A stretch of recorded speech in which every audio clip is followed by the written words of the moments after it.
Online education में आप सभी का स्वागत है। डॉक्टर विद्या उपाध्याय का आप सभी को नमस्कार। आज हम हिंदी लोक भारती की गजल इस कविता का अध्ययन करेंगे। गजल भला किसे पसंद नहीं आती। माणिक वर्मा जी जो 25 दिसंबर 1938 को महाकाल की पावन भूमि उज्जैन में जन्मे और आज तक लिखते ही जा रहे हैं। उनकी गजल मेरी इबादत इस संग्रह से यह गजल नाम की कविता हमें प्राप्त हुई है। उन्होंने बढ़िया शेर कहा है कि सच बोले उसे सूली पर चढ़ा दो, सच बोले उसे सूली पर चढ़ा दो, ले तख्ती हर कचहरी में लटका दो। ये ले तख्ती हर कचहरी में लटका दो। तुम्हारा इंडिया तुमको मुबारक, मेरा भारत कहाँ है मुझे बता दो। जी हाँ, ऐसी सुंदर गजल, सुंदर शेरो शायरी करने वाले माणिक वर्मा जी, जिन्हें अनेक पुरस्कार प्राप्त हुए, काका हाथरसी पुरस्कार, कलाश्री पुरस्कार, साथ ही बड़े बड़े पुरस्कारों से सम्मानित किया गया। गजल एक अरबी विधा है छात्रों, जिसमें अनेक शेर होते हैं और अनेक शेरों को मिलाकर एक गजल तैयार होती है। आरंभ की पंक्तियों को मतला कहा जाता है और जो अंतिम पंक्तियां होती है उसे मक्ता कहते हैं। और अक्सर शेर जो होते हैं उसमें वर्णों की विषम संख्या प्राप्त होती है। तो चलिए आरंभ करते हैं हमारी गजल से। आपसे किसने कहा स्वर्णिम शिखर बनकर दिखो, शौक दिखने का है तो नींव के अंदर दिखो। बड़े बड़े व्यक्तियों को हर कोई चाहता है, हर एक व्यक्ति का सपना यही होता है कि जो ऊंचे शिखरों पर लोग बैठे हैं हमें भी वैसे ही बनना है। आज 99% छात्र को हो या व्यक्ति का हो, सबका सपना एक ही है, पैसे कैसे कमाए, ऊंचाई पर कैसे जाए। केवल दूसरों का बड़प्पन देख के उस बड़प्पन के पीछे, उस दिखावे के पीछे सभी भागे जा रहे हैं। लेकिन बड़ा बनना, प्रतिष्ठित होना अलग अलग बातें होती हैं। एक होता है अपने कर्मों के अनुसार नाम करके जाना और फिर शिखर को छूना। एक होता है केवल पैसे कमाना। बड़ी बड़ी अट्टालिकाओं को देखकर, बड़े बड़े शिखरों को देखकर व्यक्ति उस शिखर की ऊंचाई को छूना चाहता है। यहाँ माणिक जी कहते हैं कि अरे शिखरों को छूने के लिए या शिखर पर जो बैठे हुए हैं वो जिस प्रकार उस शिखर तक पहुंचे हैं, क्या आपको ज्ञात है उसकी नींव, उसके नीचे कितने लोगों ने मेहनत की है। अर्थात आप छोटे से उदाहरण से समझ लीजिए कि जब आप घर बनाते हो, सबका सपना अपना घर होता है और एक सुंदर घर की हम यही कहते हैं कि इसकी नींव मजबूत होनी चाहिए। कोई भी कार्य हो उसकी नींव मजबूत होनी चाहिए, अर्थात उसकी जो पहली ईंट रखी जाती है वो मजबूत होनी चाहिए। श्रीलंका में इतना बड़ा भूकंप आया, पूरी सड़कें फट गई, तबाही हुई, लेकिन वहां का जो मंदिर था वह वैसा ही बना रहा। कारण क्या था? उसकी नींव मजबूत थी। जिन लोगों ने उसे बनाया था उन्हें ज्ञात था कि भूकंप का क्षेत्र है और अगर इसकी नींव मजबूत नहीं रखी गई तो ये मंदिर तबाह हो जाएगा। ऐसी कई इमारतें हमारे भारत में हैं। ताजमहल को ले लीजिए, सबको ताजमहल बहुत सुंदर लगता है, प्रेम का प्रतीक जिसे कहा जाता है, किंतु इसे बनाने वालों के हाथ तक काट दिए गए थे। उनका नाम भला कहाँ लिया जाता है। माणिक जी कहते हैं शिखरों को छूने से पहले, बैठने से पहले ऊंचाई के बजाय अपने से नीचे की चीज को देखिए कि वो जो ऊंचे शिखर पर बैठा है उसको शिखर पर बैठाने वाले कौन है।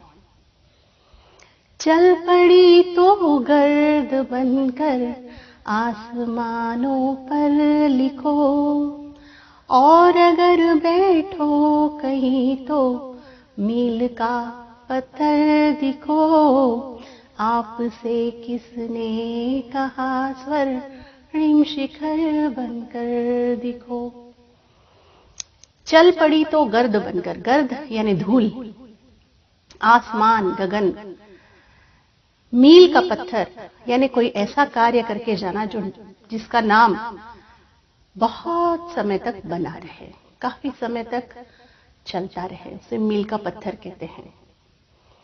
यहां माणिक जी कहते हैं कि जीवन में उतार चढ़ाव संघर्ष तो आते रहते हैं, आंधियां लाख चलती है, जीवन में सफलता की आंधी ऐसी चल पड़नी चाहिए कि आपका नाम ऊंचाई तक चला जाए।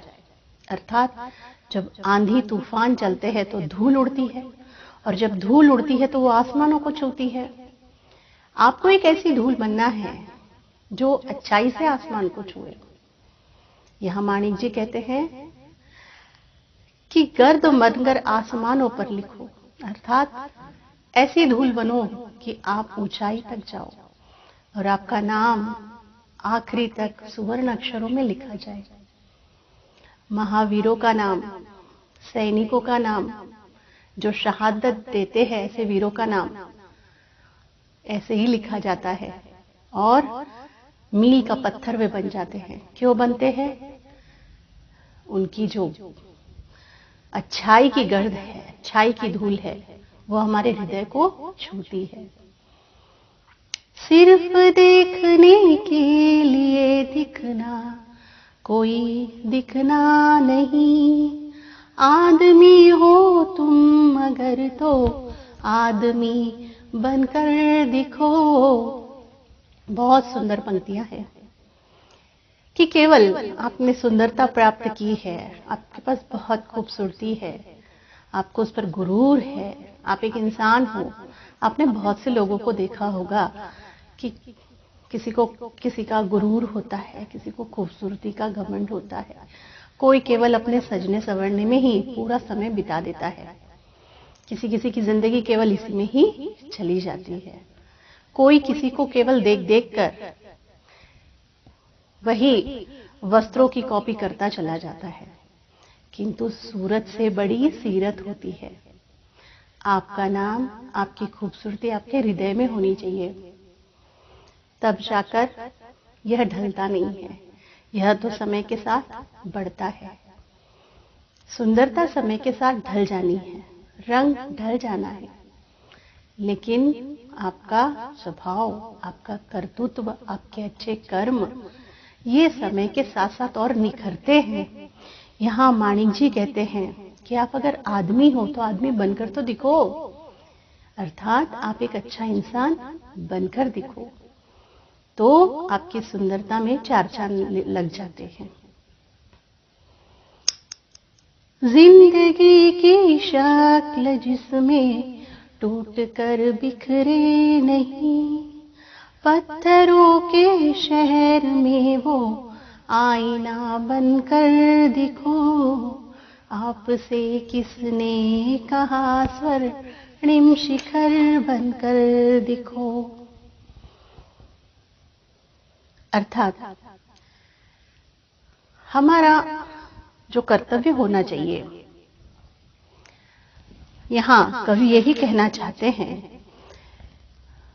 कि बड़े बड़े जो सफल व्यक्ति होके गए, नेता होके गए, समाज सुधारक होके गए, वीर होके गए, स्वतंत्रता सेनानी होके गए, ऐसे लोगों ने जिंदगी के कई उतार चढ़ाव देखे, लेकिन वे बिखरे नहीं। आप देखिए ना, सावित्रीबाई फुले अगर ऐसा सोचती कि मुझ पर कीचड़ डाला जा रहा है और सब मुझे मना कर रहे हैं कि स्त्रियों के लिए स्कूल खोला जाए, बहुत तकलीफ दी गई, किंतु वे हारी नहीं। और आज सावित्रीबाई फुले हमारे लिए प्रेरणा है, स्त्रियों के लिए प्रेरणा है। क्यों? क्योंकि आंधियां चली, संघर्ष आए, लाख उतार चढ़ाव आए, किंतु वे हारी नहीं। ऐसे ही कई समाज सुधारक जिन्होंने अपने जीवन में केवल संघर्ष देखा, किंतु वे हारे नहीं, टूटकर बिखरे नहीं, वे लड़ते रहे। कितनी ही मुसीबतें आती रही, वे लड़ते रहे। आपने एक नदी के प्रवाह को देखा है, कितने ही पत्थर उसके सामने रोड़े बनकर खड़े होते हैं, वो बहती चली जाती है, वह उससे डरती नहीं, अपने प्रवाह को रोकती नहीं। जीवन में आपके अच्छे सत्कर्म कर्मों का प्रवाह ऐसे ही बहते रहना चाहिए, रुकना नहीं चाहिए। बहुत सुंदर कथा है एक विद्यासागर, ईश्वर चंद्र विद्यासागर की। इनका नाम आपने सुना होगा कि ये बहुत हालाकी की परिस्थिति में रहे। इनकी जो माता थी उनसे वे प्रेरित होते रहे। इनके यहाँ एक दिन कोई भीख मांगने के लिए बच्चा आया, और जब ईश्वर चंद्र विद्यासागर ने उस बच्चे को देखा, उनका मन द्रवित हो उठा। उन्होंने अपनी माँ से कहा कि मैं इस बच्चे को भीख मांगने नहीं दे सकता माँ, इसे पढ़ाने के लिए स्कूल भेजना है। ईश्वर चंद्र ने कहा कि माँ, अगर पैसे नहीं है तो आपका सोने का कंगन दे दो। माँ ने मना नहीं किया। उन्होंने कहा कि करके माँ, जब आप बड़ी हो जाओगी तब मैं आपको सोने के कंगन बना दूंगा। और सचमुच ऐसे ही हुआ। विद्याचंद्र सागर बड़े हुए और माँ से कहा, माँ आज मैं कमाने लगा हूँ, आप अपने सोने के कंगन बनवा लीजिए। माता ने कहा, बेटा इस उम्र में मुझे सोने के कंगन की क्या जरूरत है। कलकत्ता में जितने भी ऐसे बच्चे हैं जिन्हें विद्या नहीं मिल रही है पैसे के अभाव में, उनके लिए ये पैसे लगा दो। तो जो बड़े व्यक्ति होते हैं उनकी हृदय की विशालता देखने योग्य होती है। लाख आंधी, लाख तूफान, कितने ही रोड़े जीवन में आते हैं तो भी ये हारते नहीं हैं। पत्थरों से भी अपने मार्ग को ये निकाल के आगे बढ़ जाते हैं। आपको महसूस होगी तब हर एक दिल की जलन, जब किसी धागे सा जल कर मोम के अंदर दिखो। आपसे किसने कहा स्वर्णिम शिखर बनकर दिखो। माणिक जी कहते हैं, अगर कहते हैं ना कि अगर आपने पीड़ा सचमुच भोगी है तो दूसरे की पीड़ा को आप महसूस कर सकते हो। तो यहां वे कहते हैं कि जिस प्रकार एक मोमबत्ती का धागा मोमबत्ती की रोशनी करने के लिए उसके साथ स्वयं जलता चला जाता है और सबको रोशनी देता जाता है, ठीक इसी प्रकार इंसान को भी किसी की हृदय की पीड़ा को मिटाने के लिए मरहम का कार्य करना चाहिए। एक मोमबत्ती की भांति अगर आपको कोई त्याग करना भी पड़े जीवन में किसी की खुशी के लिए, तो करना सीखिए। अपने हृदय की विशालता अवश्य आपको दिखानी चाहिए। आपने देखा होगा छात्रों, किस प्रकार एक दिया भी जलता है और उसकी बाती सबको तो सबको रोशन कर देती है, किंतु खुद जल जाती है। तो जीवन में लोगों को कुछ देने के लिए हो सकता है हमें कुछ खोना भी पड़े, तो उससे निर्भय होकर हमें आगे बढ़ना चाहिए, माणिक जी हमें कहते हैं। आप देखिए ना, चीन की दीवार कितनी बड़ी है कि नहीं। अंतरिक्ष से चीन की दीवार देखी जा सकती है। आज सभी चीन की दीवार का नाम लेते हैं सातों अजूबों के अंतर्गत। कई दशक चीन की दीवार बनाने में लग गए। 2300 साल तक चीन की दीवार बनती रही। 20 लाख से ज्यादा मजदूर इस दीवार को बनाने के लिए लगे। ऐसा कहा जाता है कि जब भी कोई दीवार बनाने में आनाकानी करता तो उसे दीवार में ही दफना दिया जाता था। तो कहने का तात्पर्य है कि आज एक दीवार जो संपूर्ण विश्व की सबसे लंबी दीवार के रूप में हम जानते हैं, उस दीवार को बनने के लिए कितने ही लोगों ने अपने प्राणों तक को त्यागा। स्वतंत्रता दिलाने के लिए भी कितने ही स्वतंत्रता सेनानियों ने अपने प्राण की आहुति दे दी। आज हम आजादी की सांसें ले रहे हैं। अर्थात त्याग की भावना जिस प्रकार एक धागा जलकर रोशनी कर देता है, उसी प्रकार किसी अन्य के जीवन में रोशनी करने के लिए अगर स्वयं को थोड़ी पीड़ा उठानी पड़े तो उठाना सीखना चाहिए। बात की पंक्तियां। एक जुगनू ने कहा मैं भी तुम्हारे साथ हूँ, वक्त की इस धुंध में तुम रोशनी बनकर दिखो, आपसे किसने कहा स्वर्णिम शिखर बनकर दिखो।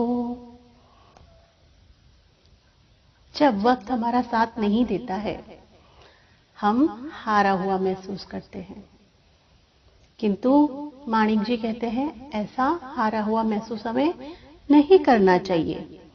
असफलताएं, ठोकरें तो हमें सबक देती है और नए सबक देने के बाद ही हम कुछ जीवन में नया सीखते हैं।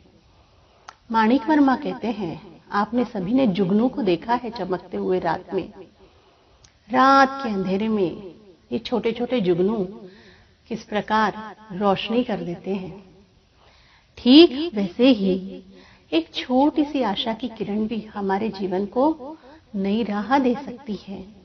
यहाँ माणिक वर्मा कह रहे हैं कि जुगनू की भांति अपने जीवन में कहीं न कहीं प्रकाश रखना चाहिए। लाख अंधेरा हो, आशा नहीं छोड़नी चाहिए। हम अगर आशाएं छोड़ देंगे और केवल निराशा को पकड़कर बैठेंगे तो जीवन में आगे बढ़ने में असफल होंगे। कई छात्र 10वीं में कम अंक प्राप्त करते हैं, 12वीं में कम अंक प्राप्त करते हैं, या जिसे जो लेना होता है, जिस फील्ड में जाना होता है, वह नहीं मिल पाती और वे डिप्रेस हो जाते हैं, निराश हो जाते हैं। किंतु अनेक रास्ते, यहाँ का एक रास्ता बंद होता है तो नए रास्ते खुलते हैं। करने वालों के लिए लाखों रास्ते खुले पड़े हैं। अतः छोटी छोटी बातों से घबराना नहीं चाहिए, हार नहीं मानना चाहिए, अपितु उसको जीवन में सबक समझकर ग्रहण कर लेना चाहिए कि ठीक है, आज इस प्रकार हुआ, कल इससे अच्छा होगा, लेकिन इतना बुरा नहीं होगा। अर्थात हमें जीवन में असफलताओं को पचाना भी आना चाहिए। एक छोटी सी आशा की किरण उस जुगनू की भांति होती है जो कड़े अंधेरे में चमचमाते रहता है। इसलिए जीवन में अगर कोई मित्र हताश हो, निराश हो, तो जुगनू की भांति उसके जीवन में जाकर आशा की किरण जगाइए, ना कि उसे और निराश कीजिए। हमें हमेशा जो भी कोई निराश है या हम स्वयं निराश हो तो हमें आशातीत होना चाहिए, आशा की ओर बढ़ते रहना चाहिए। एक मर्यादा बनी है हम सभी के वास्ते, गर तुम्हें बनना है मोती सीप के अंदर दिखो, आपसे किसने कहा स्वर्णिम शिखर बनकर दिखो। आप सभी भली भांति परिचित हैं कि जो खरा मोती होता है उसे बनने में कई वर्षों लग जाते हैं और वो एक सीप के अंदर तैयार होता है। खरा मोती बनने के लिए उसे कितनी ही समुद्र की लहरों के थपेड़े सहने पड़ते हैं, तब जाकर वो खरा मोती बनता है ना। यहाँ यही हमसे माणिक जी कहते हैं कि जीवन में हम सब समाज में रहते हैं, हमारे लिए कुछ सीमाएं हैं और हम उसका पालन भी करते हैं। हम अपनी सीमाओं को भलीभांति जानते हैं और उन मर्यादाओं को तोड़ते भी नहीं हैं। कुछ कड़े नियम होते हैं जिन्हें हम लेकर चलते हैं और हमें ज्ञात रहना भी चाहिए। कुछ चीजें असहनीय भी हो तो हम थोड़ा बहुत सह के आगे बढ़ते हैं। यहाँ कवि कहते हैं कि अगर आपकी पहचान बनती है। समाज कल्याण के लिए आप श्रेष्ठ कर्म कर सकते हो, तो कुछ पीड़ाएं सह के आपको अवश्य श्रेष्ठ कर्म करने चाहिए।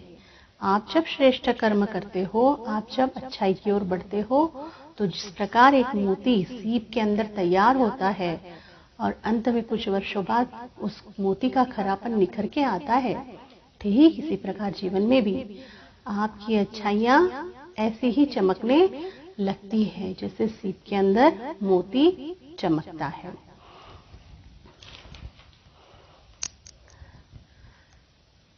डर जाए फूल बनने से कोई नाजुक कली, तुम न खिलते फूल पर तितली के टूटे पर दिखो। अर्थात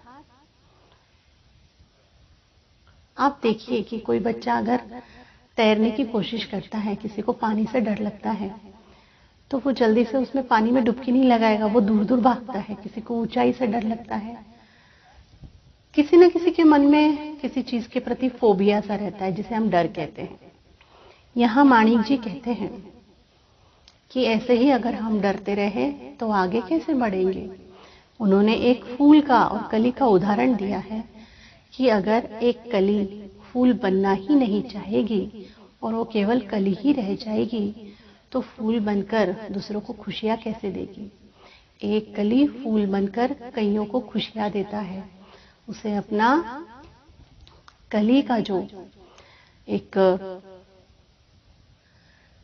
कली जो होती है उसे फूल बनना ही पड़ता है। अर्थात आप भी जीवन में ऐसे जो मित्र हैं, जो घबराते हैं, जो डरते हैं, जो आगे बढ़ने से कतराते हैं, उन्हें प्रेरणा दीजिए कि अगर तुम आगे बढ़ोगे नहीं, अगर ये सहोगे नहीं, अगर साहस दिखाओगे नहीं, तो भला तुम कैसे शिखर पर पहुंचोगे।